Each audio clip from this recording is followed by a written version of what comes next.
오래전에 스필버그 감독이 감독한 E.T.라는 영화가 큰 인기를 끈 적이 있습니다. E.T.는 외계인을 말합니다. E.T.라는 영화가 나오고 난 뒤에는 에일리언 이렇게 해서 또 무시무시하게 생기고 행동이 엄청 빠른 이런 외계 괴물이 지구로 쳐들어오기도 했습니다. 사람들이 끊임없이 궁금해하는 것이 과연 이 넓은 우주에 우리 인간만 살까 하는 것입니다. 옛날에는 지구가 우주의 중심이고 지구를 중심으로 해서 태양과 별이 돈다고 이렇게 생각했는데, 알고 보니까 지구는 이 넓은 우주 중에서 먼지 하나밖에 되지 않을 정도로 작은 한 부분이라는 것을 알게 된 것입니다. 우리 인간들은 이 넓은 우주에 과연 우리 인간만 살까, 이런 문제를 가지고 고민을 해왔습니다. 그런데 사실은 이 넓은 우주에 우리 인간 말고도 다른 생명체가 사는 것이 틀림이 없습니다. 이 다른 생명체는 E.T.나 에일리언에서 나오는 것처럼 머리가 크고 몸은 작은 그런 괴물들이 아닙니다. 우리 인간보다 훨씬 머리가 뛰어나고 생긴 것도 잘생기고 또 신체 재질이 다르고 움직이는 방법이 다른 천사들, 이들이 벌써 살고 있는 것입니다. 우리가 사는 이 세상은 우리 인간만 살고 세상만 존재하는 것이 아니고 이 세상을 조종하는 또 다른 세상이 있습니다. 바로 그것이 하나님의 나라입니다. 하나님의 나라는 이 세상 나라와 비교할 수 없는 능력을 가지고 있고 힘이 있고 축복이 있는 나라입니다. 놀라운 것은 우리 인간들이 죄를 지음으로써 하나님의 모든 축복을 잃어버렸는데, 그 하나님 나라의 하나님의 아들이 이 세상에 오셔서 우리 인간을 도우려고 했다는 사실입니다. 그러면 하나님의 아들은 외계인이냐? 외계인이 아닙니다. 외계인이 아닌 증거 첫 번째는 하나님의 아들은 우리 인간을 만든 장 본인입니다. 모든 것을 계획하시고 명령하신 분은 하나님이시지만 인간을 만들고 자연계를 만든 그 엔지니어, 기술자는 아들입니다. 아들이 우리 인간을 다 만들었습니다. 또 그가 외계인이 아닌 두 번째 이유는 그는 이 세상에 오셨지만 인간의 아들로 탄생을 했습니다. 인간의 아들로 출생을 하고 정상적으로 성장을 했기 때문에 틀림없는 인간입니다. 그러나 예수 그리스도 안에 있는 성품은 우리 인간의 성품이 아니었습니다. 제자들이 놀란 것이 무엇인가 하면 예수님은 이렇게 만나보면 똑같은 인간입니다. 얼굴에 빛이 난다거나 공중을 날아다니거나 그런 분이 아니시고 똑같은 인간이었습니다. 그런데 예수님과 한번 대화를 나누면 이야기가 달라지는데, 만나는 사람의 모든 것을 다 알고 계셨습니다. 그리고 시기심과 질투가 없었고 한없이 자비로운 성품을 가지고 계셨습니다. 그리고 예수님은 인간이 할 수 없는, 하나님만 할 수 있는 이런 능력들을 가지고 계셨습니다. 우리는 전부 내가 누군지 알기를 원합니다. 그래서 청년기에는 다른 사람이 나에게 하는 말에 대해서 굉장히 관심이 끌립니다. 왜냐하면 그게 나에 대한 이야기고 나를 볼 수 있는 이야기이기 때문에 남들이 나에 대해서 하는 이야기를 굉장히 귀담아 들으려고 합니다. 또 왕따를 당하거나 때로는 다른 사람의 폭언을 받으면 자살을 하기도 합니다. 왜냐하면 청소년 시기에서 왕따라고 하는 것은 죽는 것과 똑같습니다. 굉장한 정신적인 고통을 가져다 주기 때문에 학교 다니면서 왕따를 하면 자살을 합니다. 그러나 성경은 우리가 누군지 말하지 않고 예수님이 누구냐 하는 질문을 먼저 합니다. 왜냐하면 예수님이 우리의 모습이기 때문입니다. 예수님은 우리를 만드신 분이시고 예수님은 우리의 원형이기 때문에 예수님을 알아야 내 자신을 알 수가 있습니다. 그래서 예수가 누구냐 하는 질문이 바로 내가 누구냐 하는 질문과 같은 것입니다. 벤츠 자동차 회사의 기술자는 벤츠 자동차를 딱 보면 어디가 고장났는지 다 알 수 있습니다. 마찬가지로 예수님은 우리를 딱 보면 압니다. 어디가 고장났는지, 어디가 다쳤는지. 그래서 우리를 능히 고쳐주실 수가 있는 것입니다. 오늘 첫 번째로 예수님은 사람들이 예수님을 누구라 하는지 제자들에게 물어보신 것입니다. 오늘 말씀 18절과 19절 보면 예수께서 따로 기도하실 때에 제자들이 주와 함께 있더니 물어 가라사대 무리가 나를 누구라 하느냐 대답하되 가로되 세례 요한이라 하고 들으는 엘리야 들으는 옛 선지자 중에 하나가 살아났다 하더이다. 예수님께서는 기도하다가 제자들에게 사람들이 나를 누구라고 하느냐 이렇게 물어보았습니다. 이거 물어본 이유가 있습니다. 이 이유가 나중에 나옵니다. 처음에는 왜 물어봤는지 이유를 잘 모르는데 좀 나중에 지나보면 예수님이 왜 물어봤는지 알게 됩니다. 제자들은 사람들은 예수님을 세례 요한, 엘리야 또는 선지자 중에 하나라고 이야기를 합니다. 이렇게 말했습니다. 예수님이 다른 사람에게 세례를 주고 제자들을 가르치고 말씀을 전하는 것을 보면서 세례 요한이 한 것과 똑같네, 세례 요한이다 이렇게 말하는 사람이 있는가 하면 예수님이 죽은 자를 살려내시고 귀신을 쫓아내시고 기적을 행하는 것을 보고서 저 사람은 엘리야인가 보다. 또 예수님께서 성전을 저주하시고 성전이 망할 거라고 말하는 것을 보고서는 저 사람 에레미야인가 보다 이렇게 말했던 것입니다. 사람들이 예수님에 대해서 가지고 있는 인상은 예수님에게서 어떤 능력은 나타나지만 어느 누구도 예수님을 하나님의 아들이라고 말하는 사람은 없었습니다. 제자들이 만난 사람들 중에 예수님은 하나님의 아들입니다 이렇게 말하는 사람은 없었습니다. 아마 예수 믿는 사람들 중에는 있었겠지만 그들이 만난 사람들 중에서는 예수님을 하나님의 아들이라 이렇게 말하는 사람은 없었습니다. 엘리야나 에레미야나 세례 요한이라 이렇게 말했습니다. 왜냐하면 예수님의 외모가 초라했기 때문입니다. 예수님의 인물, 예수님의 학벌, 예수님의 집안이 보잘것 없었기 때문에 옛날 선지자 중에 어떤 사람의 능력을 빌려와서 저렇게 행세를 하는 모양인데 저 사람 자신은 별 볼 일 없다 이렇게 생각을 하고 있었던 것입니다. 능력은 나타나는데 저 사람은 별 볼 일 없다. 예수님의 외모가 초라하고 실망스러웠던 것입니다. 사람들은 예수님을 하나님의 아들이라고 말하는 사람이 없었습니다. 그러면 예수님께서 그 많은 병자를 고치시고 귀신을 쫓아낸 거 그 헛수고한 거 아닐까요? 그런데 예수님은 실망을 안 하셨습니다. 왜냐하면 사람의 힘으로는 예수님을 하나님의 아들로 고백할 수 없기 때문입니다. 예수님은 제자들에게 물어보셨습니다. 20절에 예수께서 이르시되 너희는 나를 누구라 하느냐 베드로가 대답하여 가로되 하나님의 그리스도니이다 이렇게 말했습니다. 베드로는 예수님을 하나님의 그리스도입니다. 그 당시 그리스도란 이런 명칭은 정치적인 지도자로 인식이 되었습니다. 그리스도란 말은 기름 부음을 받은 자 이런 뜻인데 하나님이 세운 종을 말합니다. 베드로는 그냥 그리스도가 아니고 하나님의 그리스도입니다.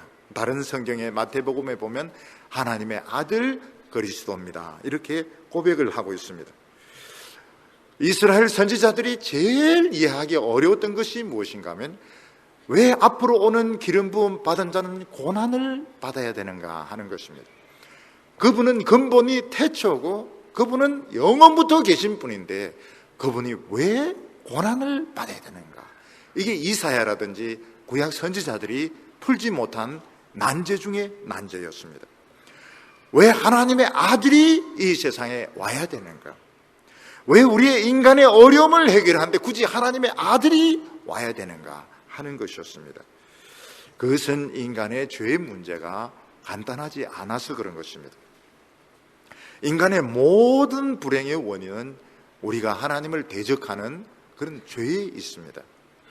이 죄는 우리 인간의 본성 자체를 오염시켰기 때문에 인간의 죄를 해결하는 것은 인간이 해결 못합니다. 하나님 아들이 와야 돼. 인간을 만든 하나님의 아들이 와야 되고 아들도 그냥 못 고칩니다. 자기 자신이 죽어야 되는 그런 어려운 문제였습니다. 그리고 예수님은 하나님의 그리스도가 하실 일이 무엇인지 분명히 말씀해요. 이것 때문에 물어본 겁니다. 22절에 가라사대 인자가 많은 고난을 받고 장로들과 대제사장들과 서기관들에게 버림받아 죽임을 당하고 제3일에 살아나야 하리라 하시고, 하나님의 그리스도가 해야 될 일은 많은 사람들을 모아서 군사훈련시키고 로마로 쳐들어가고 십자군 전쟁 같은 이런 전쟁을 일으키는 것이 아니고, 많은 병자를 고치고 귀신을 쫓아내는 것이고, 수많은 사람들을 모아서 가르치는 것이 아니고, 자기는 예루살렘에 올라가서 죽어야 된다고 말했습니다. 하나님의 그리스도의 사명은 죽는 것이었습니다. 우리 인간들에게 많은 문제가 있습니다. 가난의 문제, 질병의 문제, 결혼의 문제, 압제의 문제, 취직의 문제, 많은 문제가 있습니다. 근데 예수님께서는 이 모든 것은 죄의 후유증에 불과하고, 근본적인 문제는 죄에 있는데, 이 죄를 해결하려면 하나님의 아들 그리스도가 죄값을 지불해야 된다고 말씀을 했습니다. 한때 줄기세포 연구가 막 한창 일어났을 때 어느 집에서는 선천적인 장애를 가진 형을 치료하기 위해서 둘째를 일부러 낳았습니다. 왜냐하면 둘째 아이의 줄기세포를 빼가지고 큰아이를 고치려고 하는 것입니다. 그래서 윤리적인 논쟁이 심하게 벌어졌습니다. 큰 아이가 장애 고치는 것은 중요하지만, 그렇다고 해서 작은 애를 낳아서 그 애를 희생시키면서 그 줄기세포를 빼가지고 치료한다는 게 말이 되느냐, 이렇게 해서 많은 토론과 논쟁이 있었습니다. 근데 예수님께서는 분명히 줄기세포로 이 세상에 오신 것입니다. 자기 자신의 죽음으로써 모든 인류를 살리기 위해서 이 세상에 오신 것입니다. 근데 우리의 의문이 뭔가 하면, 유대인들이 예수님을 죽인 것은 그 정치적인 희생양으로 만든 것입니다. 유대인들은 예수님을 죽임으로써 로마의 관심을 가지고, 또 유대인들이 그 예수님에 대한 관심을 뺏기 위해서 정치적인 희생양으로 예수님을 못 박아 죽도록 했습니다. 근데 이런 행위가 어떻게 하나님 앞에 제사가 될 수 있느냐 하는 것입니다. 그러니까 예수님이 죽으신 것은 유대인들의 시기심으로 정치적인 이런 속죄양으로 죽었는데, 어떻게 이게 하나님 앞에 어려운 제사가 될 수 있을까? 이게 굉장히 어려운 난문제에 속합니다. 근데 예수님의 죽음은 인간의 머리에서 나온 것이 아닙니다. 우리 인간들이 우리 구원받기 위해서 하나님의 아들을 죽여야 되겠구나, 이렇게 해서 나온 것이 아니고, 아버지와 아들 사이의 약속입니다. 보통 약속의 빅딜입니다. 아들이 이 세상에 와서 말씀대로 하다 보면 죽습니다. 그 죽음을 믿는 자는 전부 구원하겠다. 이게 하나님의 약속이고 성부와 성자 사이의 약속인 것입니다. 우리의 머리에서 나온 것이 아닙니다. 우리가 머리로 십자가를 이해를 못합니다. 어떻게 정치적인 희생양으로 죽은 것이 우리 모든 인류를 대신하는 대속제사가 될 수 있는가, 우리는 이해를 못합니다. 아버지와 아들 사이에 약속이 있었던 것, 빅딜이 있었던 것입니다. 저희들이 이제 국민학교, 초등학교 때 단체로 영화 보러 가지 않습니까? 단체로 영화 보러 가면 일일이 표를 끊지 않습니다. 왜냐하면 학교 측하고 극장 측이 전체로 계약을 맺고, 우리는 그냥 머리수만 헤아리면 됩니다. 그냥 들어가기만 하면 영화를 다 볼 수 있습니다. 마찬가지로 아버지와 아들 사이에 빅딜 약속이 있었습니다. 우리가 구원받는 것은 내가 일일이 공로를 세워서 구원받는 것이 아니고, 그 약속을 믿고 구원 안에 들어가면 전부 자동적으로 구원을 받는 것입니다. 이게 믿음으로 구원을 받는 법칙입니다. 오늘 두 번째로 예수님은 우리 믿는 사람들이 어떤 자세를 취해야 되는지 말씀하셨습니다. 23절에 보면 또 무리에게 이르시되 아무든지 나를 따라오려거든 자기를 부인하고 날마다 제 십자가를 지고 나를 쫓을지니라. 예수님께서는 예수님이 우리 모든 죄를 다 책임졌기 때문에 우리는 마음대로 살아도 된다고 말씀하시지 않고 전부 자기 십자가를 지고 예수님을 따라오라고 말씀을 하셨습니다. 십자가는 로마 시대 때 반역자를 처형하는 사형틀이었습니다. 그러니까 예수 믿는 사람들은 전부 자기 십자가를 하나씩 다 짊어지고 예수님 뒤를 다 따라가야 되는 것입니다. 옛날에 로마에서 반역한 어떤 마을은 사람 전부를 다 십자가형에 처한 적이 있습니다. 2,000명, 3,000명을 다 십자가에 못 박아 죽였습니다. 어떤 때는 십자가가 모질하기도 했습니다. 예수님께서는 우리가 예수 믿는 것은 자기 십자가를 지고 예수님을 따라오는 거라고 말했습니다.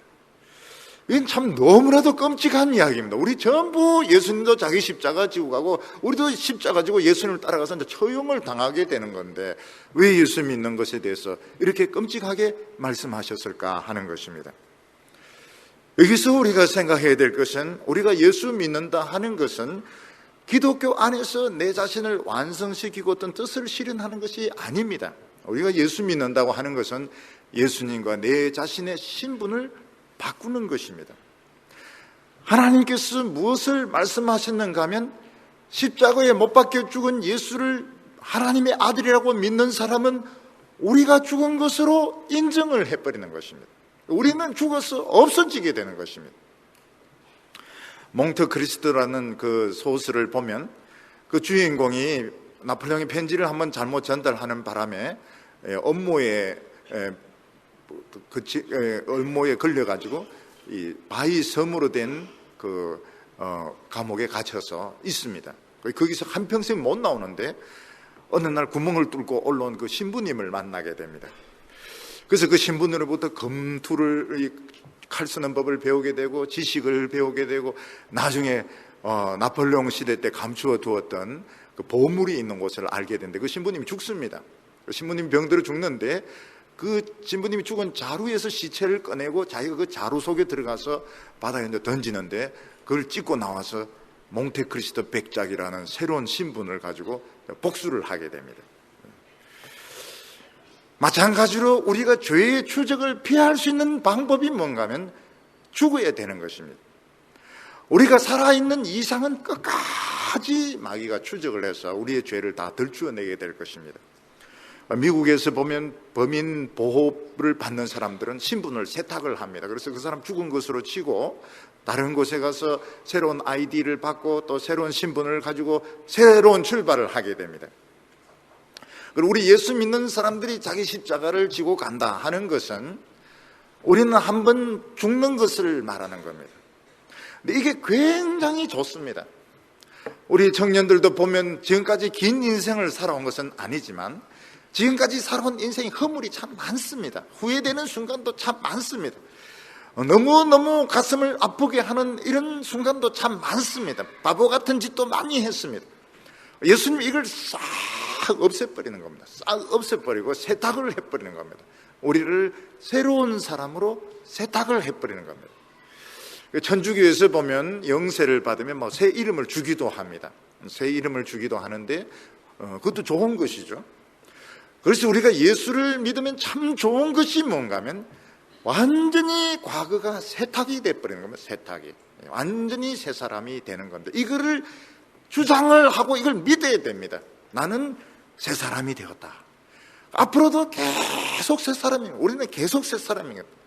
계속 세탁이 되는 겁니다. 세탁. 계속 세탁하듯이 계속 우리는 세탁이 되는 겁니다. 그래서 과거에 매일 필요가 없습니다. 모든 사람들 보면 과거의 짐을 지고 가고 있습니다. 우리가 진흙탕을 걸어가다 보면 처음에는 발에 조금씩 진흙이면 나중에는 진흙이 떡이 되가 나중에는 이걸 발을 못 움직이게 나중에는 거기서 쓰러지게 됩니다. 오늘 사람들 보면 전부 그 무거운 과거의 짐들, 불행했던 기억들, 특히 그 원한을 다 품고 있습니다. 예수님께서는 십자가 위에서 이걸 싹 세탁을 해버렸습니다. 우리는 자기 자신의 그 과거에 대해서 매일 필요가 없습니다. 그리고 자기의 과거를 자꾸 기억해서 지우시기를 바랍니다. 불행했던 과거의 기억을 자꾸 지우시기를 바랍니다. 옛날을 자꾸 생각하고 또 생각하고 울고 이렇게 할 필요가 없습니다. 옛날 사진 꺼내가 울고 이렇게 하지 마세요. 다 불사질러서 없애버리시기 바랍니다. 우리는 새 사람이 되었습니다. 이걸 하나님이 공식적으로 인정을 하신 것입니다.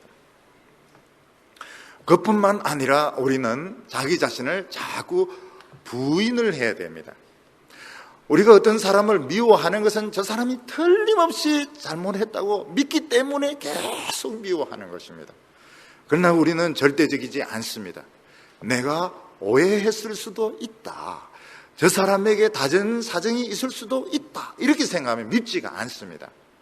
예수님께서 다른 사람을 미워하지 말라. 그런데 미워하지 않으려고 하면 할수록 더 미워집니다. 근데 그렇게 한다고 해서 안 미워지는 것이 아니고 무슨 사정이 있을 것이다. 또 내가 모르는 일들이 있을 거예요. 그러면 마음이 훨씬 홀가분해지게 됩니다. 우리가 어떤 것에 대해서 이건 절대로 옳다고 막 주장을 하게 되면, 그걸 믿고 막 밀고 나가게 되면 다른 것이 들어올 수가 없습니다. 그러나 내 생각이 틀릴 수도 있다.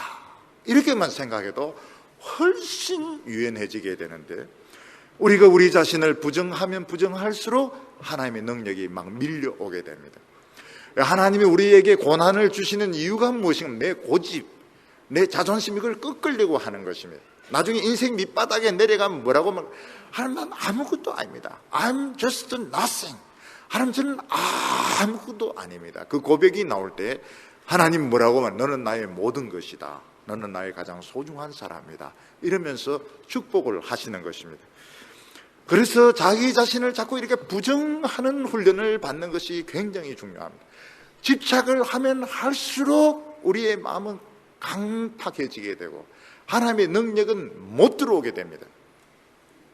어떤 분은 자기 자신을 십자가에 못 박았습니다. 그런데 누가 약 올리고 이러니까 예수님 잠깐만 계십시오. 못을 빼고 내려서 막 쭉 패고 또 올라가서 또 못을 박고 이러는데, 그거는 뭐 완전히 못 박힌 게 아닙니다. 예수님이 십자가에 못 박혀서 밑에서 막 약 올리고 막 조롱하고 이러도 안 내려오셨습니다. 예수님 내려올 수 있는데 안 내려왔습니다. 우리 못을 뺐다 끼웠다 이렇게 하면 안 됩니다. 계속 박혀 있어야 되는데, 막 성질 나면 그냥 내려와서 쭉 패고 또 시간 남으면 올라가서 달려있고 이런 식으로 되면 제대로 박힌 것이 아니죠. 자기 자신을 잡아야 되는 겁니다. 자기 자신을 때려잡아야 되는 것입니다. 요즘 보면 주폭들, 술 마신 사람들, 또 음주운전한 사람들, 이런 사람들 보면 최고의 무서운 병기가 사람인 것을 알 수 있습니다. 우리가 세상을 살아가다 보면 제일 무서운 무기는 자기 자신인 겁니다. 자기 자신을 때려잡는 사람이 결국은 승리하게 됩니다. 예수님께서는 24절에 누구든지 제 목숨을 구원코자 하면 잃을 것이요 누구든지 나를 위하여 제 목숨을 잃으면 살리라. 어떤 사람이 중병에 걸렸는데 수술을 해야 된다고 합니다. 수술 받으면 너무 아플 텐데 수술 받다가 죽을지도 모르는데 그 수술 안 받으면 죽게 됩니다. 근데 그 사람 믿고 그냥 맡기면 죽는 것 같지만 결국은 조금씩 회복이 되면서 나중에 완치가 되게 됩니다. 교인들 중에서 보면 정말 큰 수술을 했는데 불과 몇 달 지나면 또 작대기 짚고 오시고 그 다음에 짝대기도 던져버리시고 와서 정상적인 생활하는 분들이 많이 보게 됩니다. 우리가 하나님의 말씀대로 살면 결혼도 하지 못하고 취직도 하지 못하고 아무것도 못하고 굶어 죽을 것 같습니다. 그래도 하나님의 말씀을 한번 나가보자. 어느 순간 기적이 일어나게 됩니다. 하나님의 능력이 나타나게 됩니다. 취직이 됩니다. 취직이 안 돼야 되는데 어떻게 취직이 됩니다. 그것도 좋은 직장에 취직이 되고, 결혼이 안 되어야 합당한데 또 결혼도 되기도 하고, 또 아기들도 막 생기기도 하고요. 이게 이제 사는 것이죠.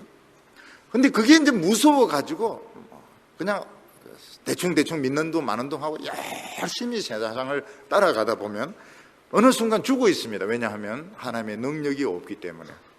세상적으로 뭐 성진도 하고 뭐 돈도 벌고 이랬는데 아무것도 없습니다. 실컷 허송세월만 한 것입니다. 우리에게 제일 중요한 것은 어떻게 사느냐 하는 것입니다. 어떻게 사느냐. 뭐 과장이 되었다, 부장이 되었다, 퇴직금 얼마다, 이게 중요한 것이 아니고 그 과정이 하나님 앞에 중요한데 아무것도 안 남는 겁니다. 25절에 사람이 만일 온 천하를 얻고도 자기를 잃든지 빼앗기든지 하면 무엇이 유익하리요? 온 천하를 얻었는데 죽어버립니다. 어떤 학위를 얻었는데 죽어버립니다. 그러면 무슨 유익이 있겠느냐 하는 것입니다. 이 세상에서 제일 가치 있는 게 자기 영혼입니다. 사람들은 이 세상에 살면서 자기 영혼부터 건지고 봐야 됩니다. 오늘 지금 세상은 정반대로 이야기하고 있습니다. 다른 거 다 해놓고 시간 남으면 종교에 관심을 가지는데 아닙니다. 영혼부터 살려놓고 봐야 되는 것입니다. 비행기를 타고 어디 갈 때 보면 티켓팅부터 해야 되는데 티켓팅도 안 하고 면세품에서 막 화장품 사고 이런 사람들 비행기 막 뜨면 이러는데 결국은 안 됩니다. 결국은 티켓팅부터 하고 시간 남을 때 면세품을 사든지 말든지 해야 되는 겁니다. 대학교 다닐 때 제하고 아주 친한 단짝이 있었습니다. 이 친구가 공부도 잘하고 유도도 굉장히 잘했습니다. 그 연세대학교에서 이 친구를 유도 특기자로 뽑았습니다. 그런데 이 친구는 안 가고 시험을 쳐서 서울공대에 들어왔습니다. 그러니까 굉장히 머리가 좋고 운동을 잘해요. 서울대학교의 씨름왕이었습니다. 씨름왕인데 3판을 붙는 법이 없습니다. 2판 하면 다 나가 떨어집니다. 굉장히 씨름을 잘합니다. 저하고 굉장히 단짝이었습니다. 너무너무 친하게 지냈는데 이 친구의 관심이 뭔가 하면 먹고 사는 문제만 해결되면 나는 종교를 찾겠다는 겁니다. 먹고 사는 문제만 해결되면 나는 종교를 추구하겠다. 집이 부자입니다. 부자인데 부자 티를 안 내는 거예요. 보통 부자 티 내고 이러면 저하고는 잘 친하지 않는데 부자인데도 부자 티를 안 내요. 근데 저는 종교가 1번이고 이 친구는 먹고 사는 것이 해결되면 종교를 찾겠다. 이 순서가 틀렸습니다. 순서가 달랐습니다. 근데 대학교를 졸업하고 나서 이 친구가 저를 보고 싶어서 저희 집을 찾아왔는데 와 보니까 막 너무 허름한 이런 아파트에 대학생들 모여서 이제 성경 공부하고 있는 걸 보고 충격을 받은 겁니다. 내 친구 서택이 임마 이거 미쳤다. 굉장히 충격을 받은 거예요. 부인을 데리고 왔는데 부인이 참 미인이었습니다. 굉장히 미인인데 아들은 못생겨서 자기 닮아가지고 아들 데리고 부인 데리고 왔는데 와 보니까 이거 미친놈인 거예요. 이게 막 허름한 아파트에서 대학생들 모이고 성경 공부하고 다시는 못 만났습니다. 대구에 내려와가지고 이제 어떻게 해가지고 연락을 해보니까 죽었어요. 벌써 죽었습니다. 내가 가만히 생각을 해보니까 IMF 때 같아. 이 회사 아버지 회사를 일찍 물려받아가지고 사장이 됐는데 막 화를 내는 거예요. 막 회사 이름이 어떻게 기억이 나가지고 아버지 회사 이름이 어떻게 기억나가지고 그때 하니까 막 지금 전화한다고 막 그러더라고요. 보니까 그리고 우리 집 사람이 그렇게 말하는 우리가 잘못했다. 그때 서울에 우리 힘들어도 개척할 때 힘들어도 우리 그때 갔었어야 되는데 찾아갔었어야 되는데 대구에 와서 동북에서 좀 숨들림만 할 때 딱 하니까 너무 늦어버린 거예요. 이미 죽은 지 몇 년 지난 겁니다. 그때 나는 이 개척교회 한다고 너무 자존감도 없고 자신감도 없고 이래가지고 내 가슴에 이놈 틀림없이 안 죽었을 텐데 막 그런 후회가 굉장히 많이 들더라고요.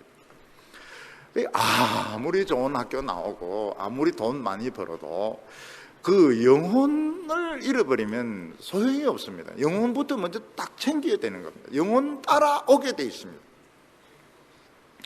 우리 모든 인간들은 하나님의 형상으로 만들어졌는데 죄 때문에 지금 짐승 같은 행동을 하고 있는 것입니다.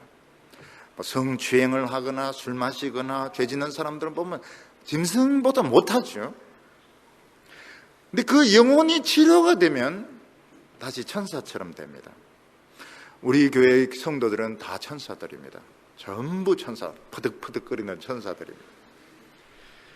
이 가치는 말로 표현할 수가 없어요. 우리 성도 한 명 한 명의 가치는 수조 원이 넘습니다. 가치를 표현할 수가 없어요. 이 세상에 최고로 이익이 남는 장사가 뭐냐? 영혼을 고치는 것입니다. 영혼 뜯어 고치는 이것이 최고로 남는 장사. 물론 현찰은 안 남지만 그 하나님 앞에 다 있기 때문에 그 달라고 하면 되는 겁니다. 가끔 아파트에 보면 고장난 테레비나 전축 사시오 이러면서 다니는데 실제로는 고장난 아줌마, 고장난 청년, 파쇼 이거 고치면 이거 떼돈 버는 겁니다. 떼돈. 사람은 한순간에 천사와 악마 사이를 왔다 갔다 합니다. 악마가 된 사람이 그렇게 나쁜 놈이 아닙니다. 한순간에 사탄의 충동절에서 미치니까 악마가 되는 것이고 성령께서 우리 마음속에 은혜를 주시면 천사가 되는 것이고요. 이번에 청소년 은혜 축제한데 그 청소년들이 그냥 악마가 전부 천사로 변해가지고 막 하나님을 찬양하는데 세상에 어떻게 그렇게 귀한 장면이 다 있는가. 참 너무너무 귀한 모습입니다. 26절에 보면 누구든지 나와 내 말을 부끄러워하면 인자도 자기 아버지와 거룩한 천사들의 영광으로 올 때에 그 사람을 부끄러워하리라. 우리는 예수님을 부끄러워해서는 안 됩니다. 또 예수 믿는 것도 부끄러워해서도 안 되고 내 자신을 부끄러워해서도 안 됩니다. 우리 예수 믿는 사람들이 자꾸 안 믿는 사람과 비교하는데 쟤는 좋은 차를 타고 다니고 나는 지하철 타고 다니고 쟤는 막 좋은 집에 살고 나는 못한 집에 살고 자꾸 이렇게 비교하는데 좀 지옥 갈 사람과 천국 갈 사람 비교하면 안 되는 것입니다. 옛날 사람들이 하는 말이 뭡니까? 죽은 사자보다는 살아있는 개가 훨씬 낫죠. 개가 죽은 사자보다는 살아있는 강아지가 훨씬 해피하죠. 우리 예수 믿는 사람들이 열등감을 가져서는 안 됩니다. 그런데 이 열등감은 우리에게 참 독감처럼 늘 따라다니면서 우리를 괴롭히는데, 하나님이 우리를 겸손하게 만들기 위해서 좀 어려움을 주시면 열등감 팍 빠져버립니다. 하나님이 조금 축복하시면 눈 뜨고 볼 수 없을 정도로 교만해져 버립니다. 하나님이 조금만 어려움 주시면 막 죽는다고 난리치고, 조금만 잘 살게 해주면 막 지가 제일 잘났다고 생각을 하고, 그래서 하나님도 굉장히 어렵다고 그러세요. 한번 하나님한테 물어보니까 굉장히 어렵다고 하세요. 어려움을 주면 막 죽는다고 난리고 열등감에 빠져서 난리고 뭐 인생 살 의미가 없다고 그러고, 조금 축복해 주면 막 그냥 세상으로 향하여 달려가고. 주님을 부끄러워해서는 우리는 굉장히 그 자부심을 가지시기를 바랍니다. 우리 성도들이 자부심을 가져야 됩니다. 자부심을 가지는 그때부터 축복이 오기 시작합니다. 내가 내 자신에 대해서 자신감을 가질 때 그때부터 능력이 나타나기 시작합니다. 이거는 심리적인 자부심이 아닙니다. 그렇게 될 수 있다고 체면해서 그런 것이 아닙니다. 자기 자신이 연약하지만 하나님께서 나를 만들어 오고 있는 이 과정, 하나님 내 속에 채워주신 은혜를 생각하면 자신감이 생기게 되는데, 그때부터는 눈에 비는 게 없는 겁니다. 27절에 내가 참으로 너희에게 이르노니 여기 섰는 사람 중에 죽기 전에 하나님의 나라를 볼 자도 있느니라. 그래서 제자들은 자기들이 살아있는 동안에 예수님이 올 줄 알았습니다. 여기 있는 사람들이 살아있는 동안에 하나님의 나라를 볼 자가 있다. 이래서 다들 자기들의 생전에 하나님 나라가 임할 줄 알았는데, 눈에 보이는 하나님 나라는 오지 않았습니다. 그 대신에 성령이 오시고 그 대신에 복음이 임했습니다. 복음이 임하고 성령이 임하고 위대한 말씀이 임할 때는 천국이 온 것이고, 우리는 이 천국 안에 있는 것입니다. 예수님께서는 오늘 이 세상에서 우리가 살아있는 채로 하나님 나라를 체험하고 또 하나님 나라의 멋진 삶을 만들라고 말씀하고 있습니다. 옛날에 우리가 미술 시간에 보면 새 도화지 받으면 막 아무거나 그리고 또 찢어서 버리고 또 새 도화지 막 받아서 쓰고 이런데, 진짜 뭘 그림을 그리는 사람은 그걸 가지고 생각을 합니다. 깊이 생각을 하면서 어떻게 그림을 그려나갈 것인가 구상을 하게 되는데, 여러분들은 지금 그런 상태에 있습니다. 내 앞으로 내 인생을 어떻게 살 것인가, 어떤 작품을 만들 것인가 조용히 지금 지켜보고 있는 것입니다. 이 지켜봐야 되는 것입니다. 지금 다른 사람들은 벌써 막 그림을 반쯤 그렸습니다. 우리는 지금 손도 못 대고 있습니다. 연필도 갖다 대지도 못해요. 이게 정상적인 것입니다. 멋진 그림을 그리려고 하면 구상부터 해야 되는데, 지금 그 구상을 하고 있는 단계입니다. 오늘 세 번째로 예수님은 자기 자신의 하나님의 아들의 모습을 보여주셨습니다. 제자들은 그동안 예수님이 하나님의 아들이란 것을 그분의 말씀을 통해서, 그가 하시는 기적을 통해서 간접적으로 체험을 했습니다.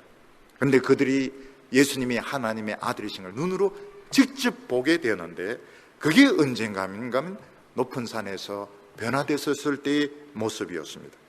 28절과 29절에 보면 이 말씀을 하신 후 8일쯤 되어 예수께서 베드로와 요한과 야고보를 데리시고 기도하시러 산에 올라가사 기도하실 때 용모가 변화되고 그 옷이 휘어져 광채가 나더라. 예수님께서 높은 산에 올라갔다고 했는데, 그 높은 산이 어디냐? 어떤 사람은 헬몬산, 어떤 사람은 다볼산 이렇게 말하는데, 가이사라 빌립보에서 한 6일 후기 때문에 가이사라 빌립보는 헬몬산 바로 밑입니다. 그래서 한 6일 정도 지났으면 다볼산이 아니겠는가 이렇게 추측을 하고 있습니다. 예수님께서 산에 올라가신 것은 자신이 하나님의 메시아로서 자신의 사명은 오직 죽는 것이라고 생각하고, 주여 다른 사람이 무슨 이야기를 하더라도 내가 그 이야기 듣지 말고 죽게 해 주십시오. 하나님, 내가 하나님 앞에서 내 자신을 바치기를 원합니다. 이런 기도를 했을 때 하나님께서는 아들이 너무 사랑스럽고 너무 귀해서 한순간 돌발적으로 예수님의 모습을 영광스럽게 변화시키셨는데, 이게 예수님이 가진 그 신적인 모습이었습니다. 원래 예수님께서는 영광 가운데 계셨습니다. 근데 이번에는 육체를 가진 상태에서 영광 가운데 계셨습니다. 이것이 예수님이 앞으로 부활하실 모습이 아니겠는가 이렇게 추측을 하고 있는데, 완전히 부활한 모습이 아닌 것은 아직 못자국과 창자국이 없기 때문에, 그러나 미리 하나님은 보여주셨습니다. 예수님이 십자가 지는 것이 얼마나 영광스러운가, 예수님이 못에 찔리고 창에 찔려서 비참하게 죽는 것이 얼마나 큰 축복인가 하는 것을 미리 체험하게 하셨습니다. 예수님께서는 십자가를 앞두고서 여러 가지로 생각이 많았습니다. 예수님도 인간인데 내가 왜 죽어야 돼? 그리고 예수님이 보니까 사람들이 하는 게 너무 실망스럽습니다. 유대의 지도자들은 사사근근 물고 늘어집니다. 백성들은 깨닫지 못합니다. 그 많은 사람들 병을 고치고 귀신을 쫓아내었는데도 다 옛날 선지자의 귀신이 붙어서 한다고 이야기를 하고 있고, 제자들은 서로 권력 다툼을 하고 있습니다. 내가 왜 이 사람들을 위해서 죽어야 돼? 이런 마음이 드는 것이 사실이었습니다. 내 예수님께서 하나님 앞에서 기도했을 때, 하나님 아들아 내가 너를 사랑한다, 하늘 영광으로 예수님을 축복하셨던 것입니다. 우리가 이 세상 살면서 한 번씩 이런 영광의 체험들이 필요합니다. 우리가 직장 생활하고 학교 생활하다 보면 자기 자신에 대해서 실망합니다. 믿음으로 살아야 되는데 자꾸 말씀대로 못 삽니다. 넘어지고 실족하고, 또 직장 생활하면서 다른 사람들로부터 좋지 않은 이야기를 듣고, 또 좋은 죽도록 열심히 노력했는데도 결과가 나쁠 때 실망을 합니다. 하나님 앞에 나와서 울고 불며 기도할 때 어느 순간 막 성령이 임하기 시작하는데 미친 사람 같습니다. 너무너무 좋은 겁니다. 들판에서 기도하는데 들판이 무섭지 않고 막 그게 천국인 것 같고 너무너무 좋은 거예요. 우리가 그런 체험을 하고 나면 사람에 대해서 실망을 하지 않고 자기 자신에 대해서 실망을 하지 않게 됩니다. 여기 보면 예수님께서 영광스럽게 변화된데 옷에서도 빛이 나왔습니다. 그 예수님의 손에 닿아 있는 것은 전부 다 빛을 발했던 것입니다. 그리고 거기 오래전에 죽었던 모세와 엘리야가 나타나서 예수님 것으로 이야기를 하고 있습니다. 참으로 놀라운 것은 모세는 오래전에 죽었던 사람입니다. 엘리야는 하늘에 산채로 올라갔던 사람들입니다. 이들이 예수님 앞에 나타났는데 환상이 아닙니다. 이건 실제로 나타났던 것입니다. 우리가 이것을 통해서 알 수 있는 것이 뭔가 하면 죽은 자들이 없어진 것이 아니고 살아있다는 것입니다. 예수님 앞에는 죽은 성도들이 다 살아있습니다. 예수님 앞에서 산 자와 죽은 자의 담이 허물어지면서 한자리에 모이게 되었습니다. 그래서 그들이 서로 이야기를 하는데 예수님의 별세에 대해서 이야기를 하시더라. 이 별세가 헬라 말로는 엑소더스, 출발에 대해서 이야기했다고 말하고 있습니다. 예수님이 이 세상에 오시는 과정은 천지를 창조하신 하나님이 그 여인의 뱃속에 아주 작은 수정란으로 이렇게 오시면서 이 세상에 오셨습니다. 예수님이 이 세상에 오신 것은 참으로 놀라운 방법이에요. 우주보다 더 큰 분이 점같이 작아지셔서 이 세상에 오셨습니다. 인간의 머리로는 할 수가 없습니다. 성령의 능력이 그것을 행하게 하셨습니다. 예수님이 이 세상을 떠나는 것은 더 놀라운 과정이었습니다. 그가 십자가에 못 박혀 죽습니다. 그리고 죽은 지 3일 만에 다시 부활을 해서 우리 모든 성도들을 다 데리고 하나님 앞으로 올라가시는 것입니다. 그래서 우리의 모든 신분, 우리의 모든 것은 하나님 앞에 다 있습니다. 우리의 미래의 문제, 내 운명에 대한 모든 문제는 이 세상에서 결정이 되지 않습니다. 사람이 결정을 하지 못합니다.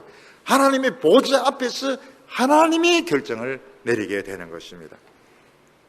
오늘 우리 인간들이 알아야 될 것은, 인간들은 외계인이 존재하느냐 굉장히 궁금하게 생각하는데 외계인이 존재하는 것이 아니고 천국이 존재하는 것입니다. 이 세상은 천국에서 만들어졌고 천국에서 혼쭐을 대고 있습니다.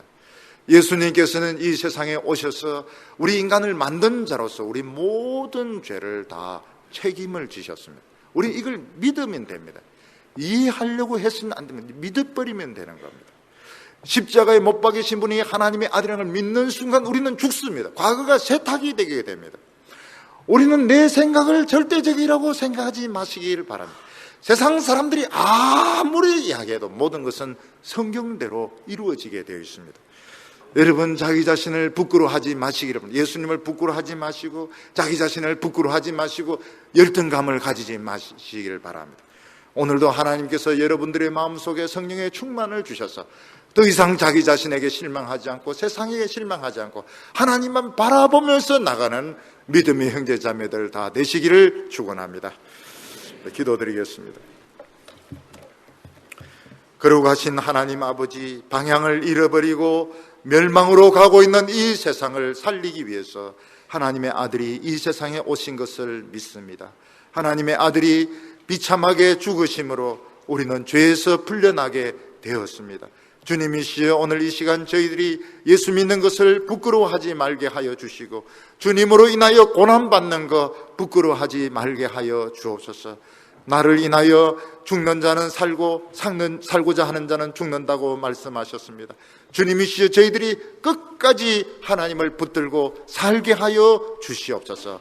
예수님의 이름으로 기도하옵나이다. 아멘.